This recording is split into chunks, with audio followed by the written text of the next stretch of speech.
Salut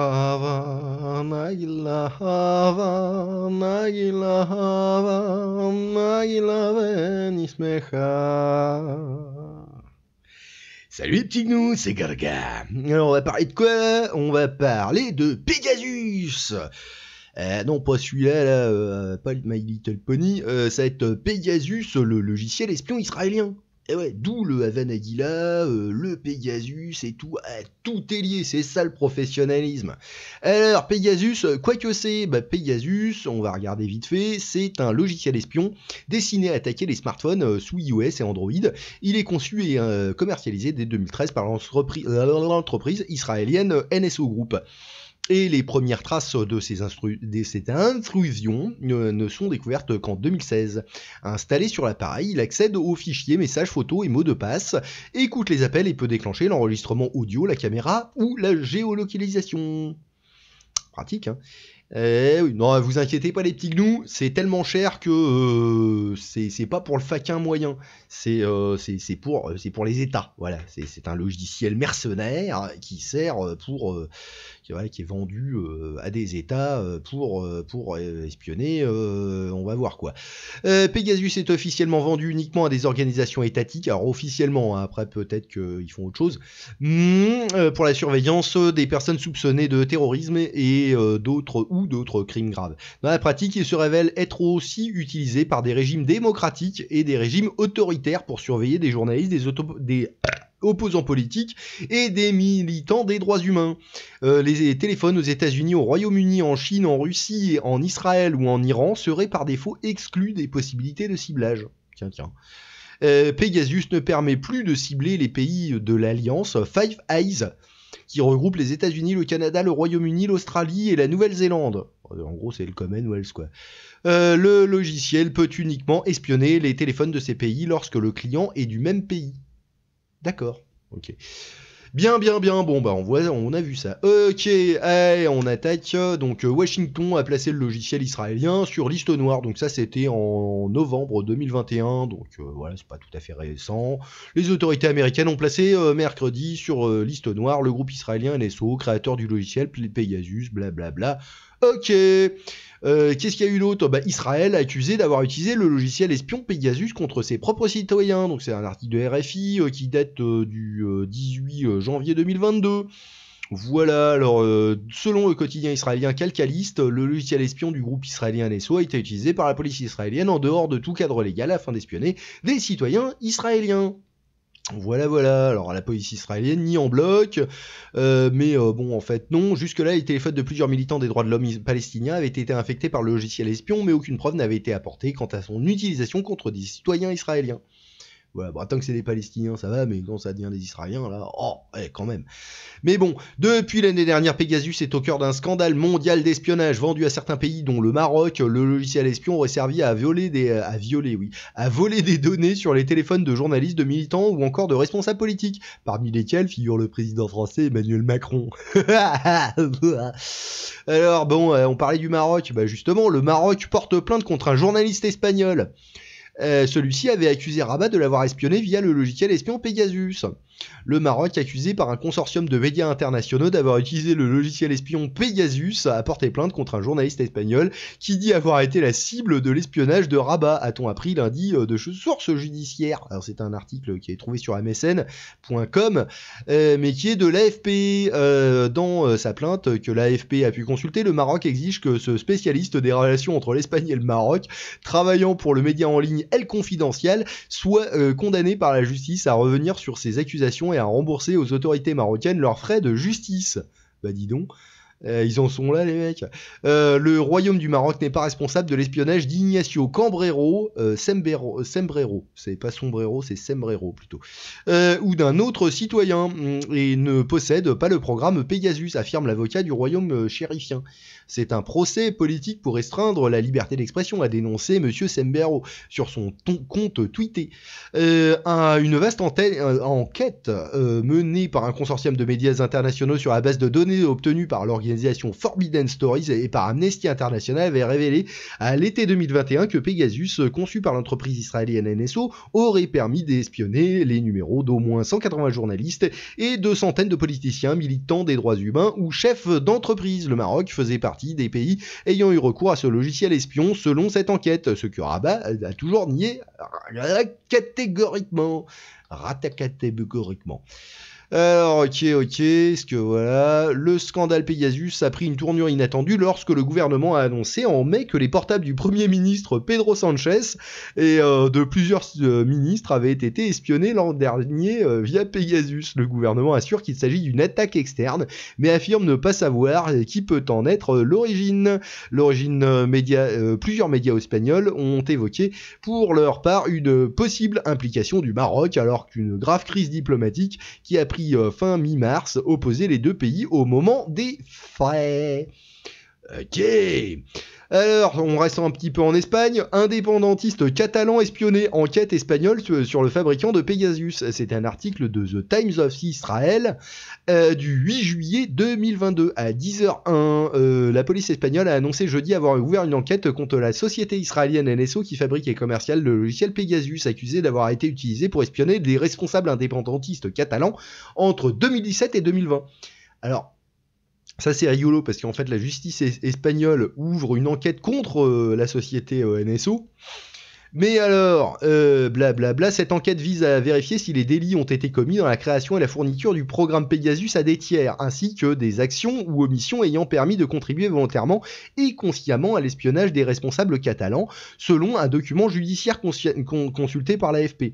Et alors là où c'est funky, c'est la directrice de l'époque des services de renseignement espagnols, Paz Esteban, avait ensuite admis devant une commission parlementaire que 18 indépendantistes avaient été mis sur écoute après autorisation de la justice. Ils sont bien les espingouins, ils font une enquête contre la société qui vend le logiciel alors que c'est eux qui l'ont utilisé. Ah putain. Eh ben, allez, République bananière, hein, c'est plus ce que c'était. Hein. Alors, qu'est-ce qu'il y a d'autre? Ouais, ce scandale d'espionnage a pris une tournure inattendue lorsque le gouvernement a annoncé début mai que les portables de Pedro Sanchez et de sa ministre de la Défense, Margarita Robles, avaient également été espionnés l'an dernier via Pegasus. Le gouvernement a précisé qu'il s'agit d'une attaque externe, mais ok. Donc le Maroc. Blabla, ok, le groupe NSO est également visé par une information judiciaire en France portant sur l'espionnage de journalistes français dont les téléphones auraient été infiltrés par le logiciel Pegasus pour le compte de l'État marocain. Selon un consortium de 17 médias internationaux, Rabat a opposé un démenti catégorique à ces accusations. Bon, allez, on continue, on va peut-être, voilà... Alors, un article de Siècle Digital.freux, qui est publié le 4 juillet 2022. Projet Pegasus en France, l'enquête confiée à un juge d'instruction. Waouh! Le parquet de Paris a confié le 1er juillet à un juge d'instruction l'enquête en France sur l'utilisation du logiciel d'espionnage Pegasus. L'an dernier, ce projet avait fait l'objet d'un scandale international tout aussi important que l'affaire de cyberespionnage liée aux révélations d'Edward Snowden en 2013 autour de la National Security Agency, la NSA. Ouais, je sais pas, j'ai pas trop l'impression. Mais bon, pourquoi pas. En juillet 2021, après plusieurs mois d'enquête, un consortium de 17 médias, épaulé par Amnesty International, a dévoilé plusieurs faits sur le projet Pegasus, ce logiciel d'espion développé par NSO, blablabla. Ok. Alors que Pegasus était soupçonné depuis quelques années d'être utilisé à mauvais escient, le consortium de médias a eu accès à un fichier regroupant 50 000 numéros de téléphones identifiés comme étant des cibles des clients NSO Group. Parmi les victimes de Pegasus, on retrouve les numéros de plusieurs centaines d'hommes et femmes politiques, des chefs d'entreprise, des journalistes et des militants des droits de l'homme. Peut-être des gilets jaunes aussi, on sait pas. Ces informations ont suscité l'indignation, puisque les personnes ciblées par le logiciel espion semblent bien loin d'être des criminels ou des terroristes. Non, ça, les terroristes, on les laisse agir, parce qu'ils peuvent servir. Bah, les conserves. Immédiatement après avoir été tenu au courant, le parquet de Paris avait ouvert une enquête sur l'espionnage de journalistes français et d'un des téléphones portables d'Emmanuel Macron pour le compte de l'État marocain, un fait qui avait été présenté par le consortium des 17 médias internationaux ayant révélé l'affaire. À l'heure actuelle, le Maroc conteste vivement cette accusation. Bon... Okidoki, allez, on continue. Alors ça c'est un autre truc. Google et Apple bloquent Hermit, le logiciel espion italien concurrent de Pegasus. Ouais, les Rital aussi ils s'y mettent. Alors je sais pas parce que si t'as Shlomo qui débarque, tu vois, avec le Mossad derrière et qui fait tiens on a un logiciel là, achète, c'est pas cher. Bon, ça fait sérieux, mais quand t'as Luigi qui débarque, on lui fait non mais vas-y, va me faire une bolognaise là et puis il me casse pas les couilles. Bon, voilà, donc ils l'ont, les utilisateurs du logiciel espion ont réclamé aux fournisseurs d'accès Internet ou aux fournisseurs de téléphonie mobile de leur cible qu'ils bloquent la connectivité de leurs terminaux afin de les inciter à installer le Spivar. Ce dernier usurpait leur identité graphique et celle de Facebook, WhatsApp, Instagram ou Samsung. Mi-juin, les chercheurs de Lookout Trade Lab révélaient qu'Hermit était utilisé par le gouvernement du Kazakhstan depuis au moins avril 2022, soit 4 mois après une violente répression de manifestations. Bon. D'accord. Bien, on s'en fout. Allez, on continue sur Pegasus. Le logiciel espion Pegasus ne sera pas vendu aux marchands d'armes américains. Quel dommage. Ouais, parce que ils voulaient l'acheter, mais... À mon avis, ça a fait un peu trop de remous là récemment et donc après avoir incité le marchand d'armes américain L3 Harris à racheter le logiciel espion Pegasus, les services de renseignement américains auraient finalement fait volte-face et confirmé la Maison Blanche dans son refus de rachat au profit du maintien de l'entreprise israélienne sur la liste noire du département du commerce américain. Voilà. Dans le même truc, Apple annonce un nouveau mode isolement pour lutter contre le prochain logiciel espion Pegasus. Tiens. Apple vient d'annoncer une fonctionnalité de sécurité pour ses iPhones, iPad et Mac afin de lutter contre les attaques très ciblées de logiciels espions mercenaires. Apple présente ses iPhones, iPad et Mac comme les appareils les plus sûrs et les plus respectueux de la vie privée du marché. Tiens, t'as raison, ouais. Mercredi, la marque a renforcé ce discours avec une nouvelle fonctionnalité qui sera disponible à l'automne appelée mode isolement. Le mode isolement. Alors on a connu ça pendant 2 ans là. Elle est connue pour lutter contre les tentatives de piratage très ciblées comme le logiciel espion Pegasus, blablabla. Sinon, vous faites comme moi. Hein, vous jetez les téléphones à la con et puis vous repassez au 3310. C'est génial. Voilà. Pas d'application, pas de géolocalisation, donc pas de problème. Bon, il y a toujours des couillons pour t'appeler, mais ça, on peut. C'est un petit peu à ça que ça sert un téléphone en même temps. Hein. Bon, puis c'est chiant de taper un message en T9, mais bon. Voilà. C'est ça. Bon, voilà. Ouais, on peut pas être gagnant partout. Hein. Bon, la suite. Pegasus, un article de Clubic. La défense américaine aurait soutenu le rachat du logiciel espion, mais raté. Un acteur américain de la guerre électronique a tenté de racheter NSO. Carrément, c'était NSO, je crois que c'était juste le logiciel. Bref, la société éditrice de Pegasus. Alors, même que l'entreprise israélienne figure sur liste noire américaine. Voilà un rapport qui, en plus de mettre le feu aux poudres, oui, il y en a plusieurs des feux avec un S et un Z même. Replace NSO Group au cœur de l'actualité. Elle avait pourtant été placée sur liste des entités menant des activités cyber malveillantes par l'administration Biden. On va en reparler de Biden et ces trucs malveillants. Blablabla. Ok, donc L3 Harris, société américaine de renseignement, a voulu mettre le grappin sur NSO affaibli. Ouais, mais finalement, pourquoi ils ont pas racheté Washington était pas content.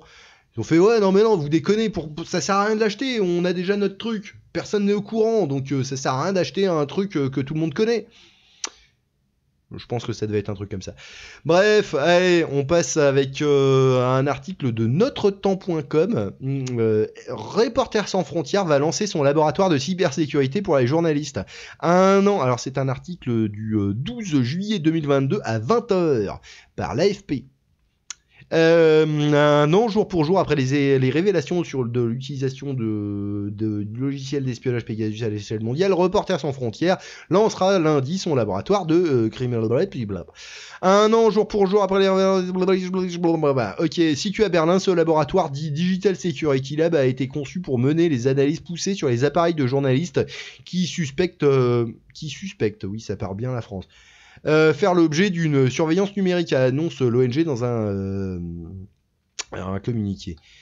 Car les journalistes sont confrontés à de nombreuses menaces numériques telles que l'infection de leurs appareils par un virus ou le piratage de leurs comptes sur les réseaux sociaux, rappelle Reporters sans frontières.